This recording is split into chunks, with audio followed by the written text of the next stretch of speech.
Boa noite, meus irmãos, a graça e a paz do Senhor Jesus, amém? Cá estamos nós, continuando a nossa caminhada que iniciamos na semana passada, numa nova jornada, e desta feita no Novo Testamento, como os irmãos sabem, na primeira carta de Paulo aos Tessalonicenses. Semana passada, nós ocupamos o nosso tempo dando uma introdução sobre a carta e vendo o início dela no primeiro versículo. E fizemos um sobrevoo da mensagem, da intenção e do propósito, daquilo que está comunicado pelo apóstolo Paulo nesta carta tão maravilhosa que ora começamos.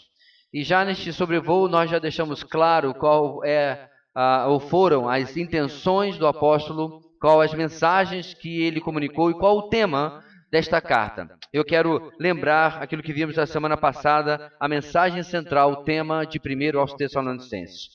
Uma igreja madura persevera em meio às tribulações, fortalecida pela iminência da volta de Cristo. Então nós vamos, à semelhança que fizemos com a exposição anterior, recitar domingo após domingo e logo vai estar na ponta da língua, né? A gente poder falar, ok? Vamos juntos, irmãos? Uma só voz? Uma igreja madura persevera em meio às tribulações, fortalecida pela iminência da volta de Cristo. Este é o tema geral que vamos ver pedaço a pedaço em cada mensagem, em cada exposição, durante os 5 capítulos desta carta. Ainda completando a introdução que vimos na semana passada, trazendo uma informação a mais, esta carta foi escrita em meados do ano 51 do primeiro século, 51 depois de Cristo, durante a segunda viagem missionária de Paulo, como já dissemos na semana passada. Paulo é mencionado como seu autor por figuras da história pós-Novo Testamento, de histórias da igreja primitiva, como, por exemplo, Inácio de Antioquia, Irineu de Lyon, Tertuliano e Clemente de Alexandria são alguns dos nomes que nos garantem que a igreja considerava que esta carta, sim, havia sido escrita, era de autoria do apóstolo Paulo. Depois desta introdução que nós vimos na semana passada, nós vimos, como eu disse, apenas o primeiro versículo, onde se lê Paulo, Silvano, ou Silas, e Timóteo, a igreja dos Tessalonicenses em Deus Pai e no Senhor Jesus Cristo. A vocês, graça e paz da parte de Deus e de nosso Senhor Jesus Cristo. E neste curto texto da semana passada, aprendemos como a obra é feita por servos fiéis, que edificam igrejas maduras, quando eles permanecem dependendo do Senhor. E eles fazem isso compreendendo que a igreja, a obra, e eu não estou me referindo, é óbvio, a prédios, em nenhum lugar no Novo Testamento, igreja é igual a prédio. Igreja sempre é igual a pessoas. E assim, eles fazem isso compreendendo que a igreja pertence ao Senhor, e não a eles, e nem muito menos a nós. E ela acontece por meio daquilo que o Senhor já tem feito em nossas vidas, ou seja, tem nos alcançado por sua graça e possibilitado a paz no relacionamento que nós temos com Ele. Ele é aquele que pacificou o homem consigo mesmo, propiciou ao homem chegar até a Ele mesmo pela sua morte na cruz. Hoje, irmãos, começaremos a ver como foi esta obra entre os Tessalonicenses e aprender como plantadores de igrejas que todos nós somos e como membros de igrejas que todos nós também somos, como é uma igreja madura que persevera em meio às tribulações, fortalecida pela expectativa da iminente volta de Jesus. Veremos porque o apóstolo, inclusive, recomenda e elogia tanto a esta igreja tão nova. Essa igreja literalmente não tem sequer um ano de organizada, um ano de plantada. Nós vamos ver por que ela é tão elogiada pelo apóstolo Paulo. Aliás, falando em recomendação, eu fiquei pensando como é comum alguns irmãos, por exemplo, viajarem e pedirem que a gente recomende uma igreja onde eles estão visitando ou se mudando para um determinado lugar. Eu, pelo menos, recebo muitos desses pedidos. Até recentemente, uma irmã da nossa igreja, visitando ali a cidade de sua família, pediu que eu enviasse uma orientação a uma igreja que ela pudesse visitar, participar enquanto ali estivesse. Mas eu reconheço, irmãos, que está cada vez mais difícil fazer tais recomendações. E aqui a colagem tem que peneirar e a gente consegue fazer, digamos assim, este casamento, né, entre um crente que procura uma igreja saudável, madura, bíblica, e igrejas que buscam se encaixar neste padrão bíblico daquilo que é uma igreja. Mas no que baseamos, ou no que nos baseamos quando fazemos tal indicação? Será que uma igreja recomendável é uma igreja que tem um belo prédio? Será que é uma igreja que tem um culto animado? Uma igreja que tem vários ministérios, inclusive um bom ministério infantil? Será que é uma igreja que tem muitos corais, que tem um bonito e animado louvor? Eu confesso, irmãos, que muitas dessas igrejas que já recomendei eu sequer conheço pessoalmente. Eu não posso afirmar nenhuma das suas características peculiares, coisas do dia a dia que elas fazem. Mas eu faço a recomendação mesmo que limitada, porque normalmente eu conheço por alguém ou pessoalmente o pastor, os líderes daquela igreja, e sei que são igrejas que têm uma visão bíblica em relação às escrituras, à pregação, à sã doutrina, porque são características importantíssimas.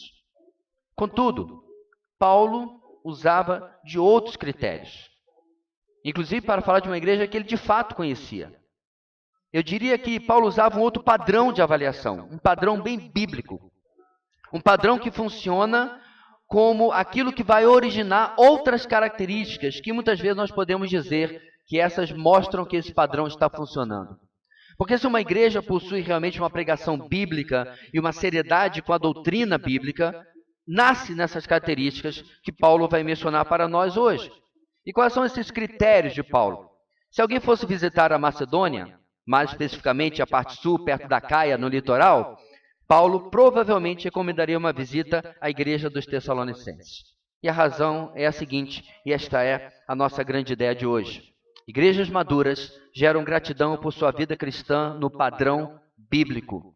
Igrejas maduras geram gratidão por sua vida cristã no padrão bíblico. Então vamos para o nosso texto de hoje, que vai compreender apenas 2 versículos do capítulo 1, e vamos ver por que Paulo faz tal recomendação.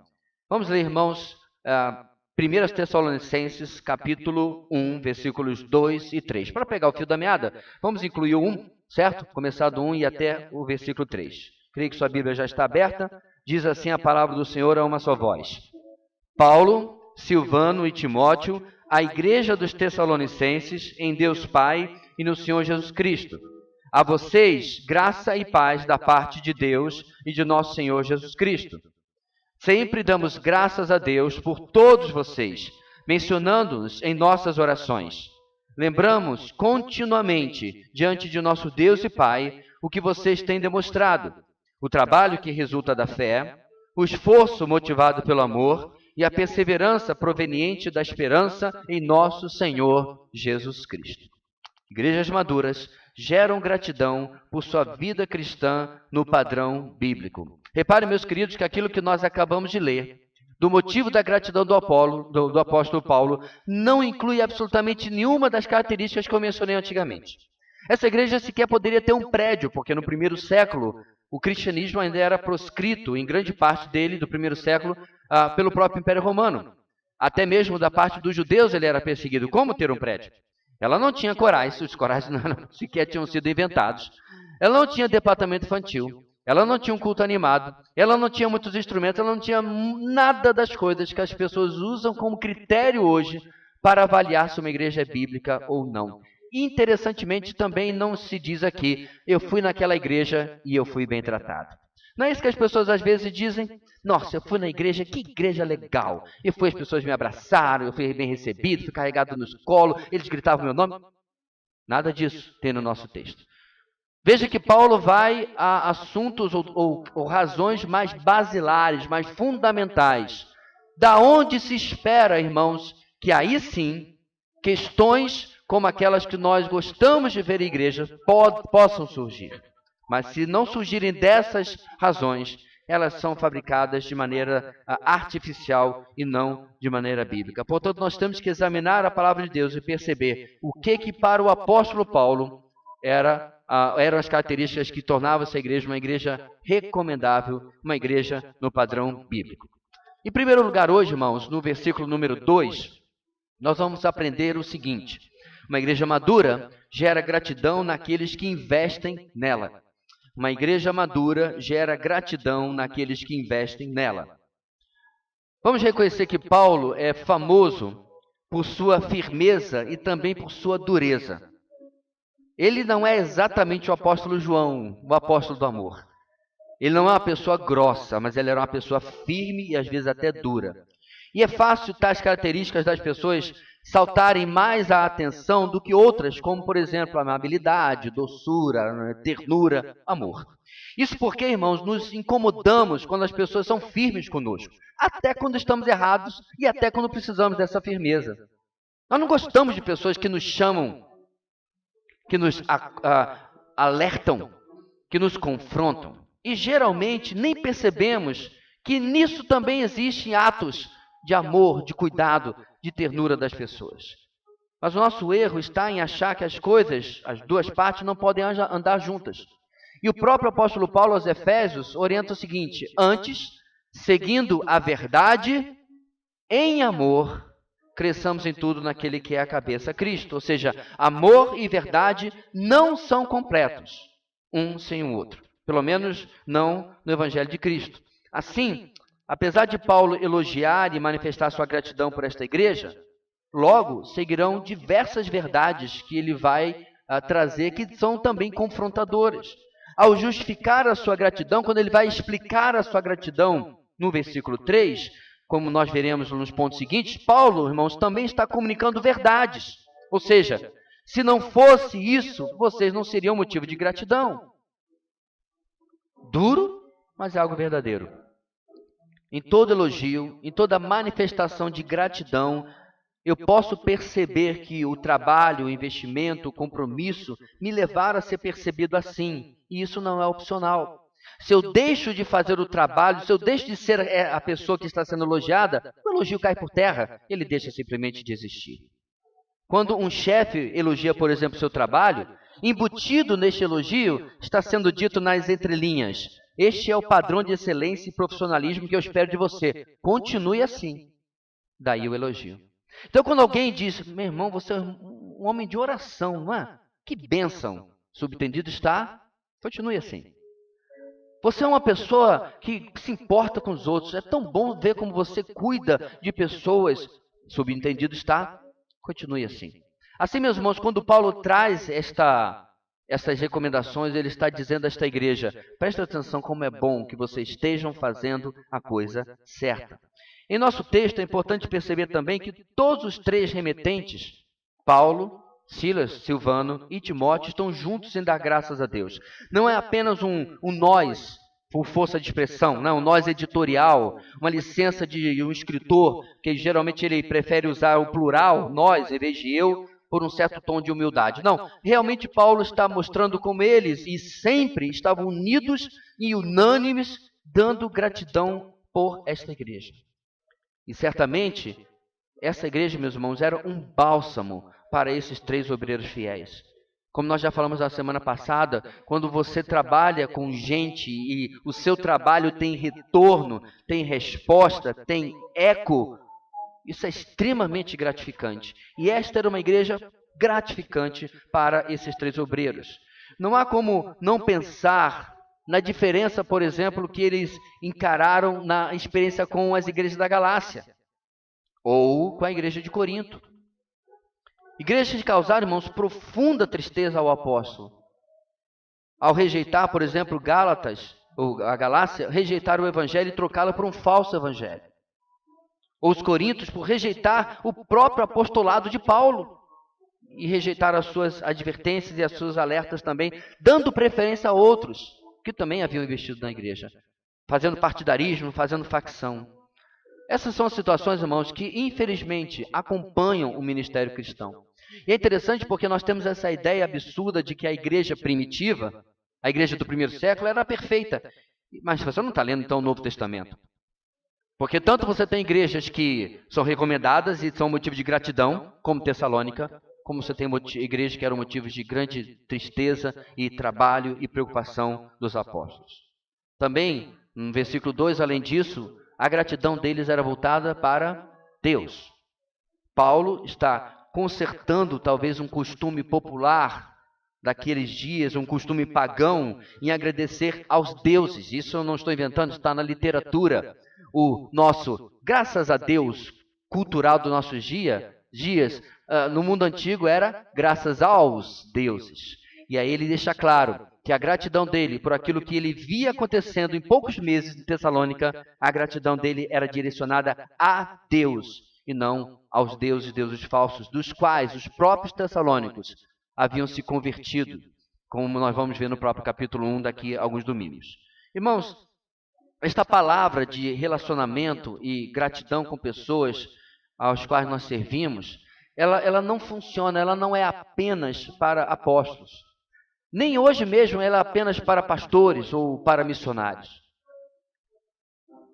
Ela não é nem sequer para aqueles que nós costumamos fazer uma diferenciação como os líderes espirituais. Aliás, Deus não olha o corpo de Cristo com esse tipo de castas, com esse tipo de clero e leigos. Não existe isso.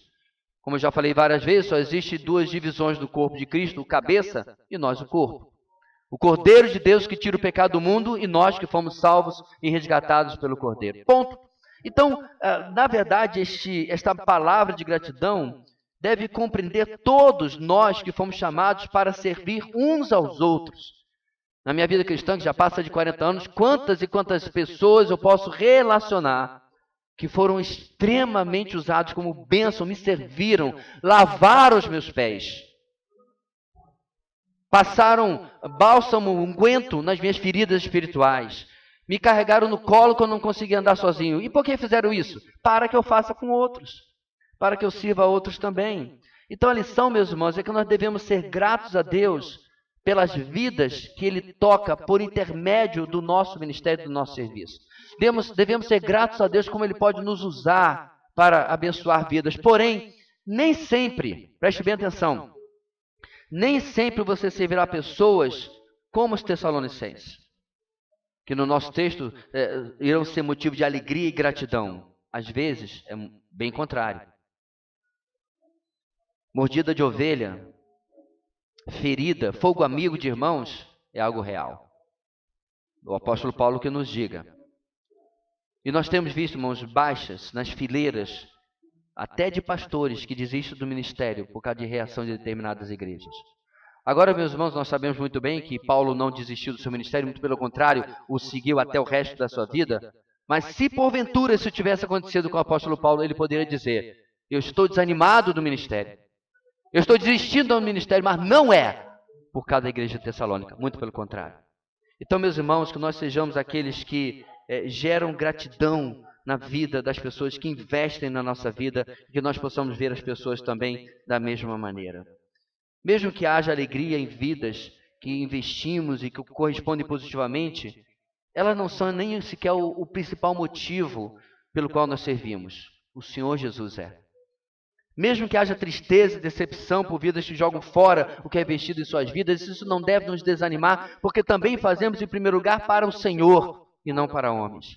É por isso que você vê, meus irmãos, nada para o apóstolo Paulo.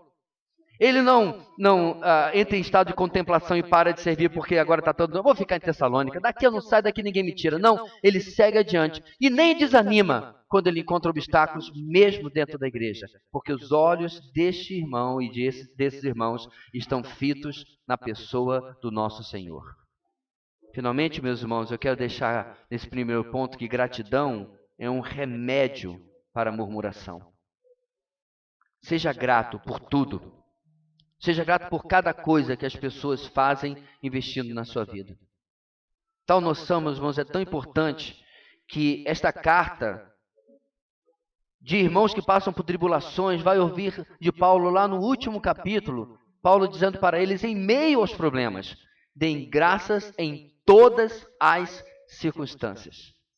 Pois esta é a vontade de Deus para vocês em Cristo Jesus. Percebam, meus irmãos, que Paulo mostra a esta igreja que o lamento, o desânimo não é o melhor remédio, a melhor estratégia em meio às dificuldades e tribulações que eles viviam.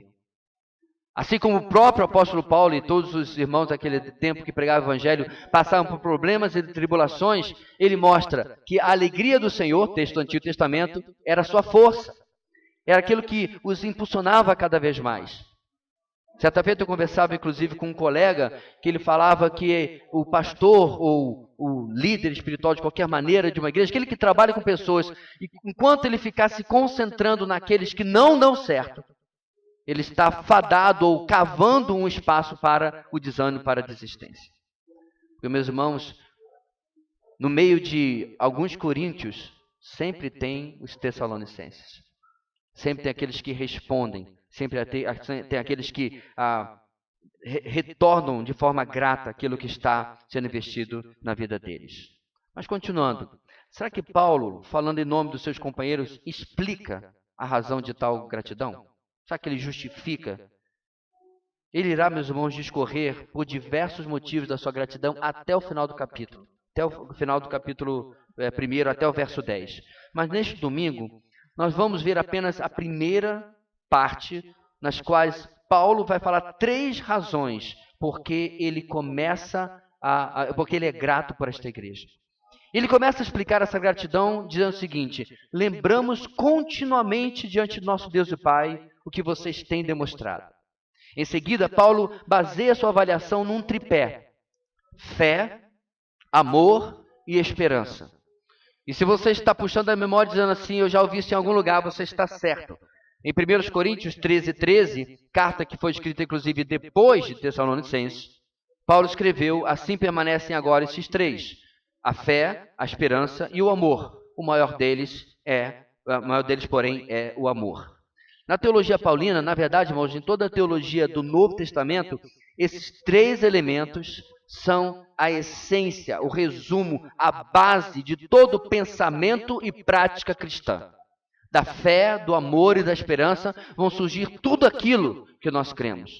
Os 3 estão e estarão intercalados, interligados, irmãos, por toda a nossa caminhada aqui. E preste atenção, a falta ou a deficiência de um deles na nossa vida determina o prejuízo dos demais, debilita a nossa vida e, consequentemente, debilita a nossa igreja. É como se você pudesse colocar que em um 100% necessário disso, todos estão em perfeito equilíbrio em 33,3, infinitamente por cento. Não há um mais importante do que os outros, mesmo que o amor é aquele único que vai preservar-se eternamente, eles são necessários. Então, vamos ver como ele descreve essas razões que eram o motivo de oração e que eram comprovadas na vida desta igreja com motivo de gratidão. Em segundo lugar, a nossa mensagem: uma igreja madura gera gratidão por sua fé prática. Uma igreja madura gera gratidão por sua fé prática. Isso está no versículo 3, apenas na parte A. Mas antes de mais nada, irmãos, fé é uma palavrinha complicada nos nossos dias. Virou até moda uma camisa escrito fé. Mas fé, ela é comumente associada com algo estático, algo parado, algo que esperamos ou cremos que outro fará por nós. Ou, no caso mais espiritual, Deus fará por nós. Além disso, ela é associada basicamente à salvação e ao momento da conversão. Mas a fé bíblica, irmãos, ela é muito mais do que isso. Na verdade, eu não tenho tempo, mas tentarei ser o mais breve possível e tratar ainda assim, mas eu não tenho tempo para tratar tudo aquilo que a Bíblia fala sobre fé.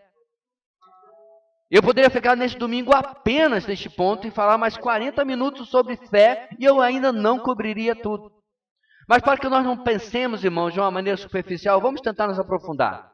Fé, primeiro, sempre é movida pela instrução da palavra.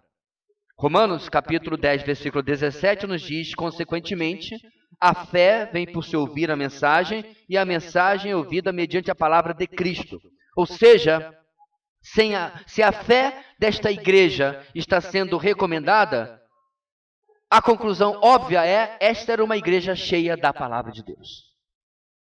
Quando Paulo fala de uma fé prática, de uma fé que funcionava, ela não nasce no nada, ela não nasce no vácuo ideológico ou racional, o que quer que seja. A fé bíblica nasce da palavra de Deus, da instrução, da leitura, do estudo. Nesse ponto, irmãos, fé se iguala à doutrina. Por isso que nós chamamos os documentos que temos nas denominações de declaração de fé ou confissão de fé. São documentos que resumem aquilo que cremos segundo as Escrituras. Fé é sustentada pela palavra que nos traz doutrina, que nos traz teologia. É por isso, meus irmãos, que o brasileiro ser colocado, inclusive fizeram um documentário sobre isso, né? Como um povo de fé, nós temos que primeiramente perguntar, que fé? Fé em quê? Porque é importante nós salientarmos que não é qualquer fé que presta. Não é qualquer fé que funciona, mas aquela fé colocada em Deus Pai e no Senhor Jesus Cristo, por meio daquilo que nós conhecemos dele na palavra de Deus. Porque se nós sairmos com o microfone perguntando às pessoas quem é Deus, quem é Jesus, nós vamos ter centenas de opiniões diferentes, mas não aquela, muitas vezes, que está na palavra de Deus. Portanto, fé bíblica é uma fé que vem da própria palavra. E ela também, meus irmãos, não é uma fé estática, como nós dissemos. Paulo elogia, diz o texto, o trabalho deles, o trabalho da fé.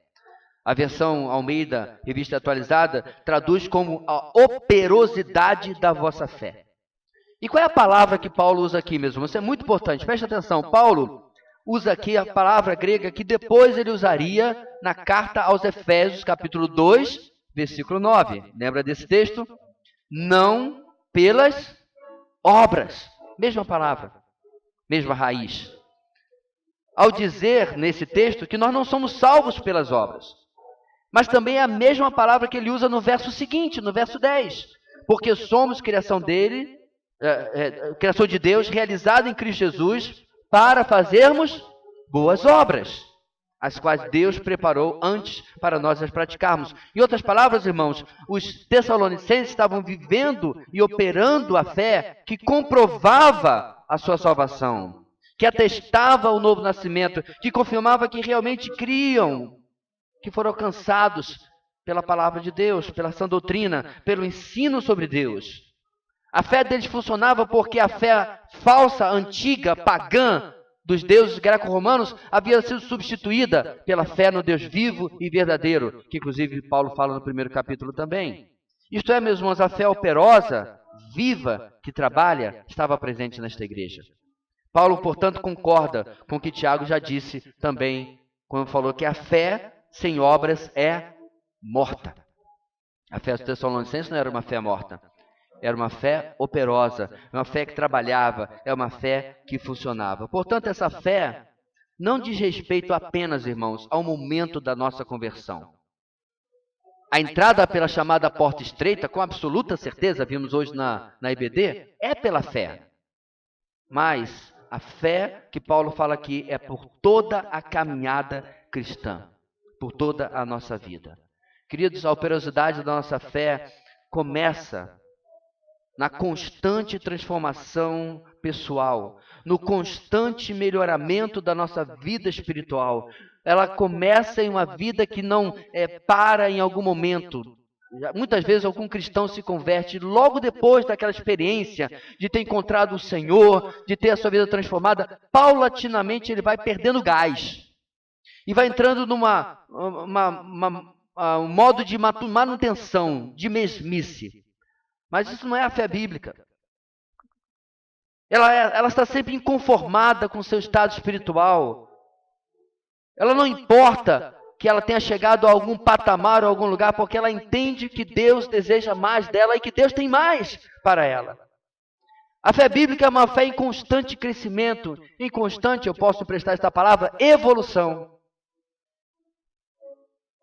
Porque temos um incômodo que nos impede de aceitar o comodismo espiritual, a estagnação espiritual, e nos leva constantemente a nos examinar e avaliar a nossa fé. E nos sentir desafiados a servir sempre mais e melhor. Junto a isso, irmãos, inclui manifestações práticas, porque não é aquele desejo platônico. Senhor, eu quero servir melhor. Senhor, eu quero servir mais a Ti. Em quê? A fé verdadeira vai sair do meu peito, do meu coração e vai para os meus pés, vai para minhas mãos. Eu quero fazer algo para esse Deus maravilhoso. Eu quero transformar esse incômodo que eu tenho em algo prático. Manifestações práticas dessa fé. O que eu posso fazer para tornar o trabalho da minha igreja melhor? Como eu posso ajudar o trabalho da liderança, dos pastores? Como eu posso ajudar o trabalho do meu irmão que me lidera? Como eu posso liderar mais? Qual é a necessidade que há na minha igreja? Aonde eu posso ou em que eu posso servir? Quem eu posso cuidar? Assim como eu sou cuidado por outros. A quem eu posso pregar a Cristo e a salvação em seu nome, como pregaram a mim. Meus irmãos, esse santo incômodo, esse santo comichão. Como minha mãe dizia quando a gente era pequeno, não ficava quieto, menino, tem bicho carpinteiro aí. Sabe, menino que não consegue ficar quieto? Essa deve ser a vida do cristão, espiritualmente falando. Portanto, meus irmãos, esse santo incômodo está presente em sua vida. Você poderia ser recomendado pelo trabalho constante da sua fé? Ou você parou no tempo depois de um tempo? É comum aos cristãos ficarem pensando assim, poxa, quando eu era jovem, eu assobiava e chupava cana na obra de Deus. Eu batia escanteio, cabeceava e defendia. Eu fazia isso, fazia aquilo. O que eu tenho a perguntar, meu irmão, é o que exatamente mudou? E por tudo que é mais sagrado, não venha me dizer que foi o casamento, foram os filhos. Porque o dia, meus irmãos, que aquilo que são bênçãos de Deus na nossa vida se transformarem em obstáculos, o problema não é o Deus que abençoou, o problema é a idolatria do meu coração. Será que eu tenho, meus irmãos, uma fé que aos olhos do apóstolo Paulo, de Timóteo, de Silas, seria essa fé operosa? Essa fé inquieta. Essa fé que busca sempre o próximo desafio. O que há agora para fazer? Qual é a próxima vida a abençoar? Qual é a próxima vida a alcançar? Ou eu tenho já deitado eternamente em berço esplêndido? Já tenho me aposentado? Já tenho esperado o tempo apenas passar? Eu espero, meus irmãos, que nós sejamos incluídos nessa recomendação, nessa gratidão.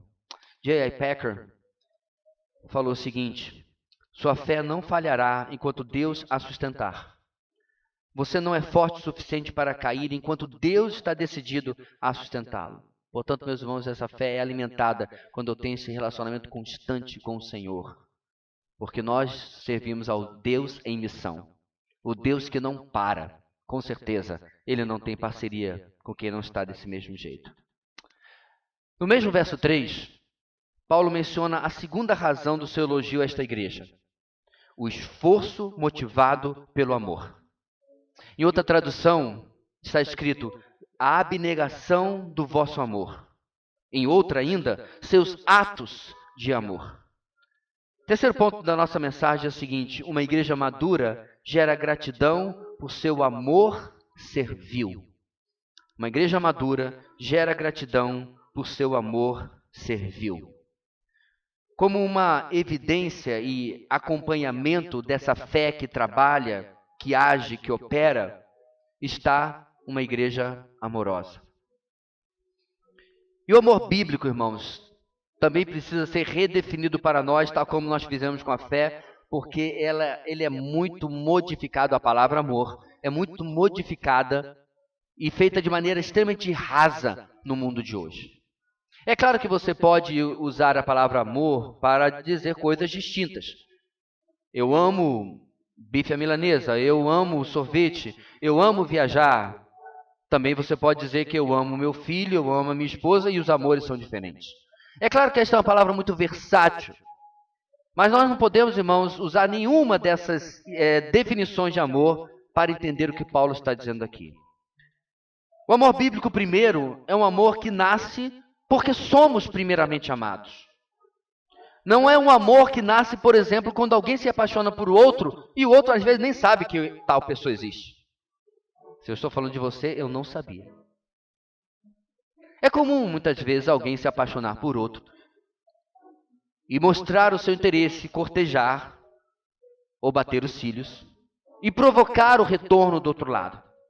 Mas no nosso caso, meus irmãos, nós amamos porque fomos amados. E não sou eu que estou dizendo isso. 1 de João 4,19. Nós amamos porque Ele nos amou primeiro. Nós fomos o cortejado. Nós fomos o alcançado. Nós fomos o alvo de um Deus que ama e vem nos resgatar e vem nos buscar.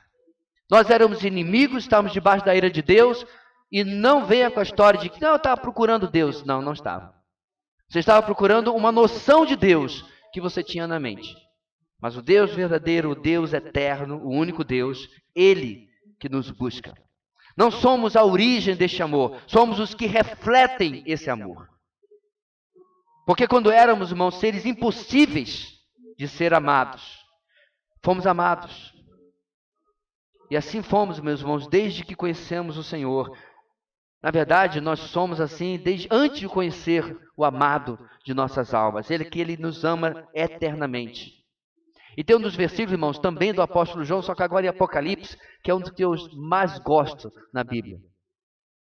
Em Apocalipse 1:5 diz que Ele nos ama e nos libertou de nossos pecados por meio do seu sangue.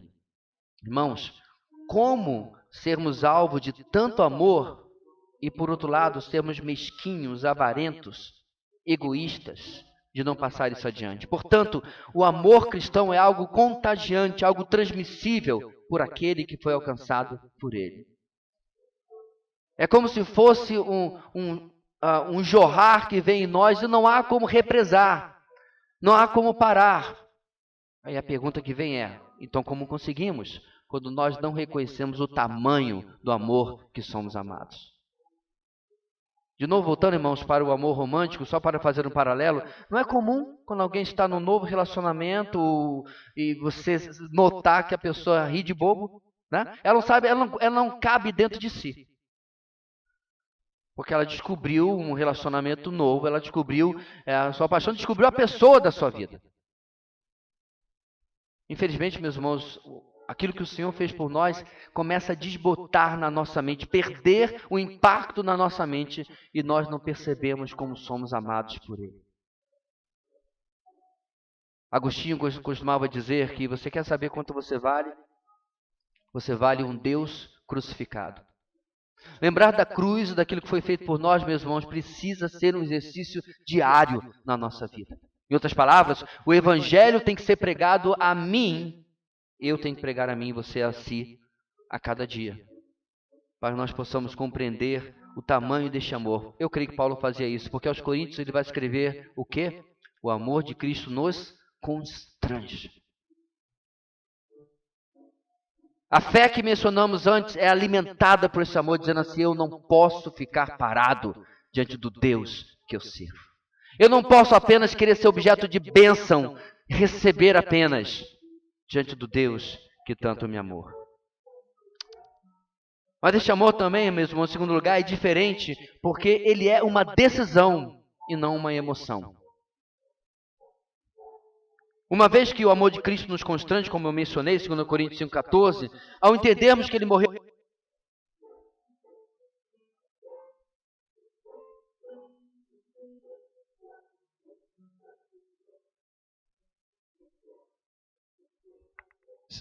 Ao entender, meus irmãos, que ele morreu por nós, a entender aquilo que foi feito pela nossa vida, somos levados à decisão de viver para ele. E viver para ele inclui viver para aqueles que ele ama, isto é, as suas criaturas. Não é algo que para em mim.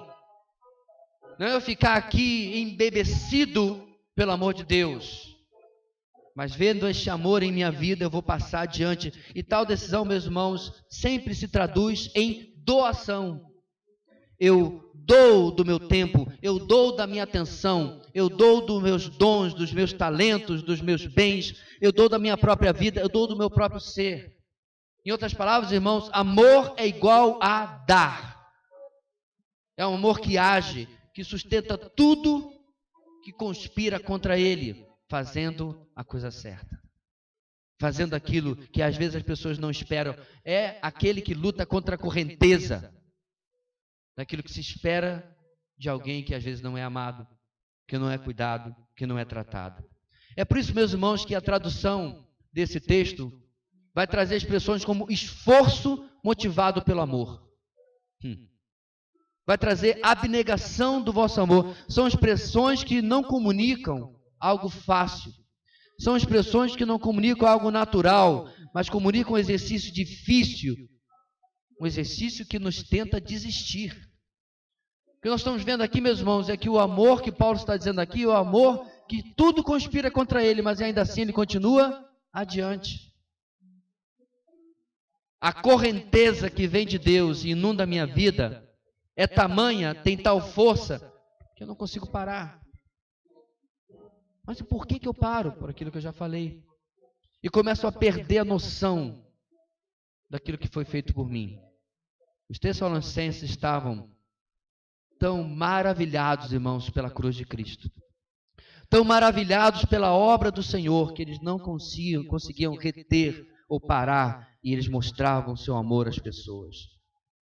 Ou seja, exatamente o que o cristianismo exige, um amor sacrificial, um amor que imita o nosso Senhor. Paulo nos exorta, escrevendo aos Filipenses, capítulo 2, versículo 5, seja a atitude de vocês a mesma de Cristo Jesus. E se você lembra desse texto, como é que é a atitude de Cristo Jesus? Embora sendo Deus, esvaziou-se a si mesmo, vindo a ser servo, ele humilhou-se a si mesmo e foi obediente até a morte e morte de cruz. Irmãos, Jesus é o fim dos argumentos e desculpas para não amar e não amar de maneira bíblica. O tamanho com que ele nos amou, a maneira como ele nos amou, a intensidade como ele nos amou, deve levar a mim, deve levar a nossa igreja, qualquer igreja, a manifestar o mesmo amor pelas pessoas. Algo que não se limita, que não fica apenas em mim. Agora, como é que eu vivo isso na prática, irmãos? Primeiro, eu te amo é a expressão mais vazia do mundo que alguém pode falar quando ela não é acompanhada de ação. O eu te amo enquanto a pia está cheia de louça suja não serve para nada. O eu te amo enquanto o outro está fazendo todo o trabalho não serve de nada. O eu te amo quando não há uma palavra de apreciação, de elogio, de gratidão, não serve de nada. É vazio de significado.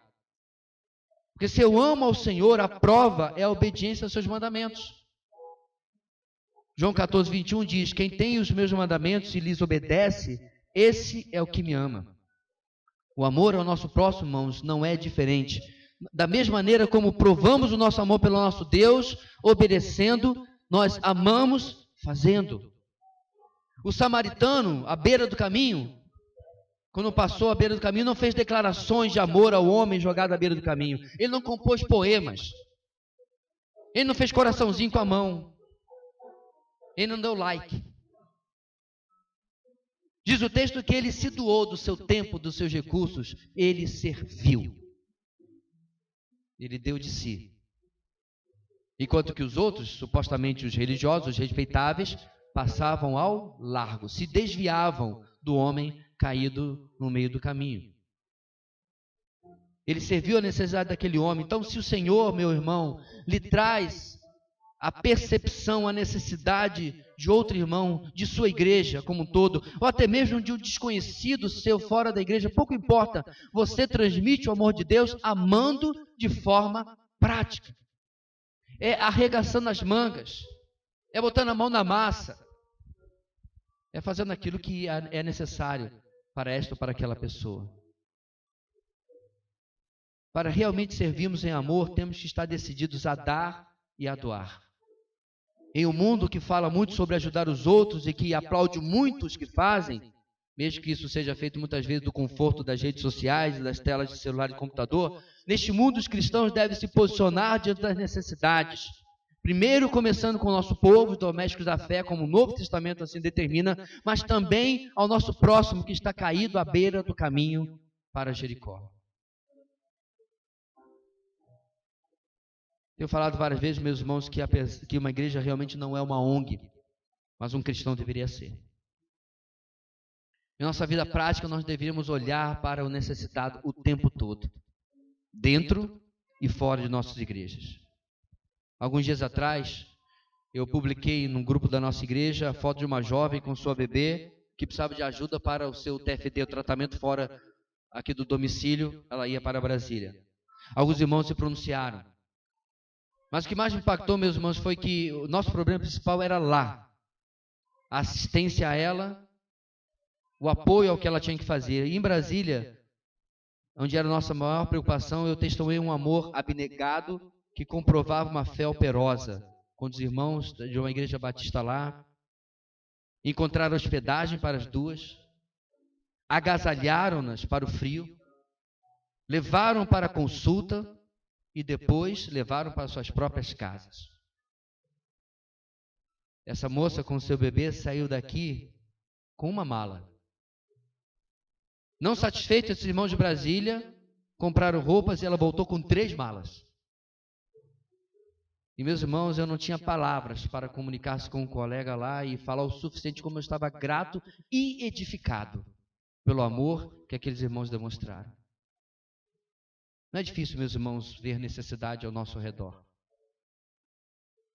Não é difícil ver que há pessoas que nós podemos ajudar um pouco, e um pouco, e um pouco, e um pouco, e finalmente aquela pessoa é assistida naquilo que ela precisa.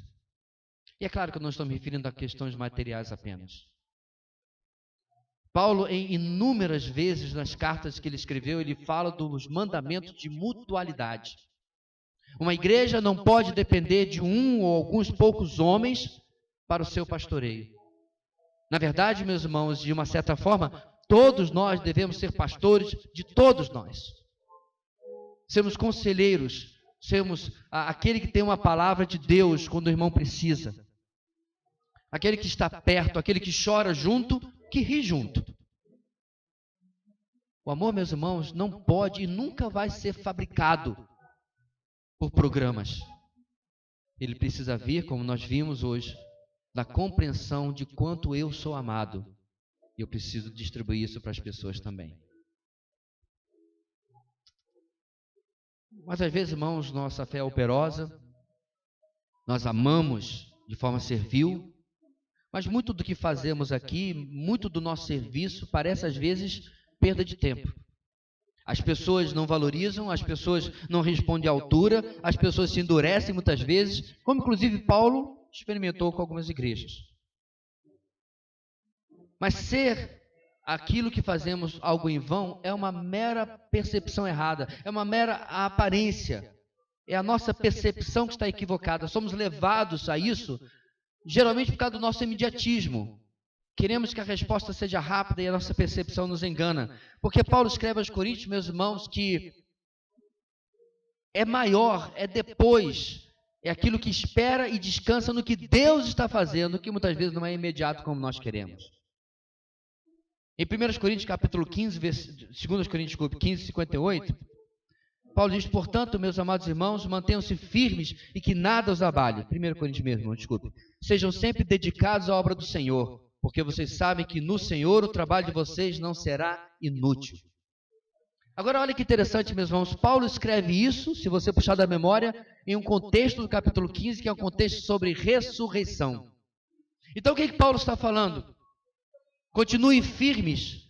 Lá aos Coríntios ele está falando, porque existe um prêmio depois. Tudo aquilo que vocês estão fazendo ganha sentido, ganha real valor, ganha real motivação, se você olhar para o alto, se você olhar na perspectiva da ressurreição. A mesma coisa ele fala em último lugar a esta igreja aqui. Em quarto lugar, irmãos, uma igreja madura gera gratidão por sua firmeza na esperança eterna. Uma igreja madura gera gratidão por sua firmeza na esperança eterna. Tal como fé possui uma maior compreensão, tal como o amor precisa ser explicado biblicamente, a mesma coisa acontece com esperança. Como sabemos, irmãos, a esperança humana não chega sequer a ser uma probabilidade. É no máximo uma possibilidade. Na maioria das vezes ela nem acontece. É uma loteria, um jogo de chances, uma aposta. Por exemplo, eu tenho esperança de passar nesse concurso, igual a centenas, às vezes milhares de pessoas. E com certeza, nem todo mundo vai passar. Mesmo que sejam bem ou muito esperançosos. E até mesmo planos que as pessoas concordam, não possuem certeza. Por exemplo, temos esperança de casar. Aí acontece uma pandemia, aí pá! Os planos têm que ser atrasados, têm que ser modificados. O casamento precisa ser colocado para depois. Nossos planos, irmãos, são de uma esperança humana, fraca, sobre a qual nós não temos controle. Quantos de nós já planejamos muitas coisas, viagens, isso, aquilo, e vimos nossos planos tendo que ser completamente modificados, porque não poderia acontecer. Na verdade, o nosso boletim hoje, eu trato sobre isso no texto de Tiago, que fala que quando nós pensamos em ir em tal cidade, fazer isso, aquilo e negócios, nós devemos dizer, se o Senhor quiser, se o Senhor permitir. Bem, por outro lado, muito diferente disso, é a esperança bíblica. Ela, irmãos, é tão superior, ela é tão soberanamente cuidada, tão certa, que inclusive no meu esboço, eu sempre escrevo com E maiúsculo. Quando eu falo da esperança humana, E minúsculo. Mas quando eu falo da esperança bíblica, da esperança eterna, para ressaltar a sua excelência em comparação à outra, eu coloco a letra maiúscula. Nessa esperança, irmãos, está, por exemplo, a certeza da nossa salvação. Efésios 4:4, nós lemos, há um só corpo e um só espírito, assim como a esperança para a qual vocês foram chamados é uma só.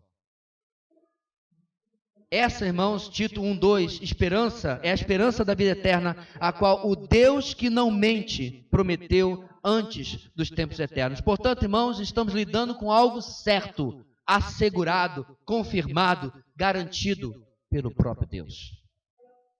Algo que deveria destruir tudo que busca destruir uma fé operosa e um amor abnegado em nós. Algo que deve, irmãos, de fato, alimentar e nutrir a verdadeira fé e o verdadeiro amor. É a esperança que era o diferencial em meio aos Tessalonicenses. Em meio à expectativa de perseguição, de perderem bens, de perderem a liberdade, de perderem até a vida, eles viviam com os olhos na eternidade.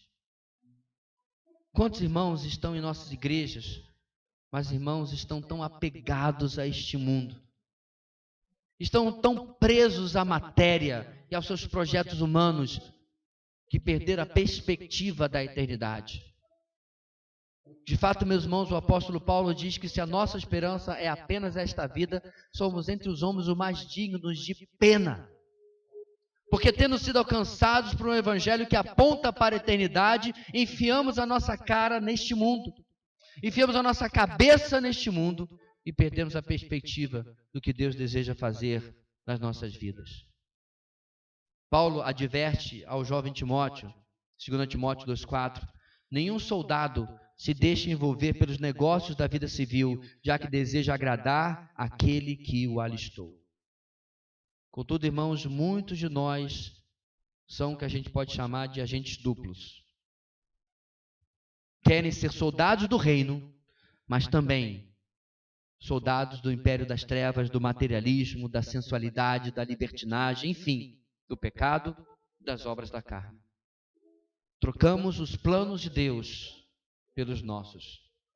E aí depois nos surpreendemos como somos afetados pela flutuação da bolsa, pela oscilação do dólar, do preço da gasolina, o que quer que seja.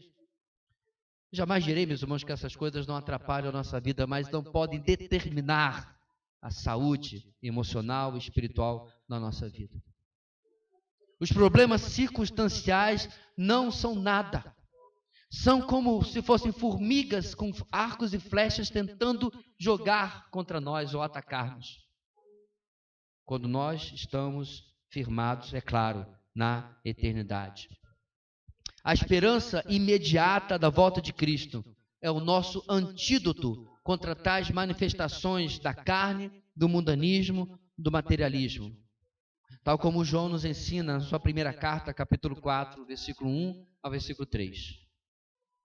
Perceba que ele começa a partir do amor de Deus, passa de forma indireta, é verdade, mas passa por fé, para crermos no que esse texto diz sobre o ensino, e termina em esperança. Presta atenção, 1 de João capítulo 4. Vejam como é grande o amor que o Pai nos concedeu, sermos chamados filhos de Deus, o que de fato somos. Por isso, o mundo não nos conhece, porque não o conheceu. Amados, agora somos filhos de Deus e ainda não se manifestou o que havemos de ser. Mas sabemos que quando Ele se manifestar, seremos semelhantes a Ele, pois o veremos como Ele é. Creia nisso. Fé. E finalmente, todo aquele que nele tem esta esperança, purifica-se a si mesmo, assim como Ele é puro. A esperança eterna fortalece o que cremos e motiva o nosso amor. Porque não somos deste mundo, irmãos. Literalmente, não somos deste mundo. Pedro nos chama de peregrinos, estrangeiros. Somos do reino de Deus, somos do reino dos céus. A esperança eterna deve nos mover em frente a despeito de quaisquer lutas e tribulações. Ela que nos faz perseverar e nela perseveramos cada vez mais ainda. Ela que nos motiva a viver uma vida em santidade, sendo educados, ensinados pela graça de Deus, como vemos em Tito capítulo 2. A esperança eterna dá sentido, irmãos, a tudo que fazemos por fé, pois cremos que não estamos fazendo à toa, não estamos fazendo em vão. Há propósitos eternos de Deus sendo feitos através de nós. Há propósitos eternos de Deus sendo feitos, irmãos, através de nossos 5 pães e 2 peixinhos, que achamos que não é nada. A fidelidade no pouco tem a segura promessa da recompensa abundante da parte de Deus. A cruz aponta para a coroa eterna. Nós estamos sempre, meus irmãos, pela esperança, fazendo uma releitura da realidade. Do Deus que pode pegar o nosso pouco e transformar em algo grandioso, em algo glorioso. Claro, para a honra e glória do seu nome. Mas a esperança eterna também dá sentido a amarmos, servindo a todos que pudermos, pois o amor, letra maiúscula, saiu da eternidade para nos buscar. Tudo está conectado. Temos esperança porque o Deus de amor se tornou homem. E ao vivermos este amor, nos ligamos de corpo, alma e espírito, algo que começou, meus irmãos, muito antes de nós existirmos. Estamos sendo convidados, irmãos, pelo Senhor, a elevar o propósito da nossa vida. Quando uma igreja restringe o seu propósito a programas, a eventos apenas, está saindo daquilo que Deus coloca para nós em sua palavra e aquilo que Paulo identificou nesta igreja. Que nós possamos, irmãos, voltar para a nossa base. Cremos, a nossa fé é desse jeito? Amamos, o nosso amor é desse jeito? Temos uma esperança eterna deste jeito? Porque, meus irmãos, quando nós compreendemos aquilo que o Senhor tem feito na nossa vida, essa esperança muda toda a nossa perspectiva do nosso dia a dia. Aquela nossa murmuração, aquela nossa reclamação começa a perder sentido. Você já parou para pensar quantas vezes diante de um problema grave de outra pessoa, por exemplo, a perda de um ente querido, os seus problemas ficam pequenininhos, sabe por quê? Porque você foi confrontado com a eternidade. Você foi confrontado com a fragilidade da vida. Portanto, irmãos, quando nós temos uma visão constante da eternidade a cada dia da nossa vida, isso invade, isso modifica a nossa própria leitura da realidade. Assim, meus irmãos, Paulo acha isso tão importante que ele vai terminar este capítulo repetindo a esperança. No último versículo, no verso 10, lemos que eles estavam a esperar dos céus seu Filho, o Filho de Deus, a quem ressuscitou dos mortos, Jesus, que nos livra da ira que há de vir. Paulo fecha o capítulo desse contexto, a gente vai chegar até lá, tratando novamente da esperança, para mostrar o quanto isso era importante e continua sendo nas nossas vidas. Assim, meus irmãos, a fé, o amor e a esperança são os padrões pelo qual Paulo avalia esta igreja, bem como todas as outras. E essa igreja, meus irmãos, é claro, ela não está acima de correções. Ela não está fora do alcance de repreensões. Tanto que no quesito esperança, por exemplo, as 2 cartas aos Tessalonicenses contêm correções sobre o entendimento sobre a volta de Cristo, sobre o retorno glorioso. Essa igreja, em pouco tempo, tinha sido movida por isso, mas tinha conceitos errados, e Paulo vai corrigi-los. Mas, na essência, eles estavam vivendo essa esperança. Na essência, eles estavam vivendo este amor e esta fé. Isso evidenciava a obra que Deus vinha fazendo no meio deles. Obra esta que era muito clara para Paulo desde o começo. Não podemos literalmente ver a salvação. Ninguém anda, meus irmãos, com uma marquinha para saber quem é escolhido de Deus ou não. Mas os frutos marcam a vida das pessoas, fruto de conversão e fruto de santificação. E era isso que Paulo conseguia ver nesta igreja. Isso nós vamos continuar vendo na semana que vem, como Paulo identifica transformação, mudança na vida deles. Portanto, meus irmãos, com essa motivação de que existem marcas bíblicas de mudança, de transformação na nossa vida, que nós possamos ir para além dos belos prédios. Eu digo isso quando nossa igreja está às vésperas, literalmente, de começar a construção do nosso prédio. Mas que nós possamos ir além disso, além dos eventos bem elaborados. E eu digo isso quando nós estamos literalmente às vésperas de mais um evento que seja uma bênção para a nossa igreja. Nós temos que ir além, possamos ir além de uma bela liturgia, de muitos ministérios, que possamos ir para dentro, meus irmãos, de cada um de nós e nos examinar e responder. Se houvesse uma igreja totalmente composta de pessoas como eu recomendaria essa igreja aos meus conhecidos? Eu sou a igreja sobre quem alguém teria motivos de gratidão, como nesse texto. Eu sou a igreja que geraria gratidão por viver um padrão bíblico de vida cristã. Não apenas o que fazemos, mas principalmente quem somos, reflete uma igreja recomendável. Igrejas maduras geram gratidão por sua vida cristã no padrão bíblico. Perceba, meus irmãos, que quando nós olhamos para a palavra de Deus, não temos praticamente nada daquilo que as pessoas falam para falar, rapaz, aquela igreja é muito boa. Que nós, meus irmãos, como igreja do Senhor, possamos olhar para o nosso texto de hoje e dizer, Senhor, o que está faltando em mim? O que está faltando em nós? Porque a mudança em cada um de nós, irmãos, a começar em mim, vai ser a mudança que vai impactar o corpo todo. Vai ser a mudança que vai impactar a igreja toda. Que Deus para tanto nos abençoe. Amém. Deus querido, ajuda-nos a nos voltar para Ti de todo o nosso coração. E sermos, ó Deus, sinceros em avaliar-nos e olhar para nós, naquilo que temos aprendido na Tua Palavra, para nos avaliar por padrões bíblicos. Qual a qualidade, a natureza da minha fé? Como é o amor que eu tenho recebido do Senhor, como Ele tem se manifestado na minha vida para com outros. E a minha vida tem sido vivida à luz da eternidade. A bendita esperança que alcança todos os Teus filhos tem feito a diferença na minha vida. Eu vivo hoje como se fosse o dia da volta de Cristo.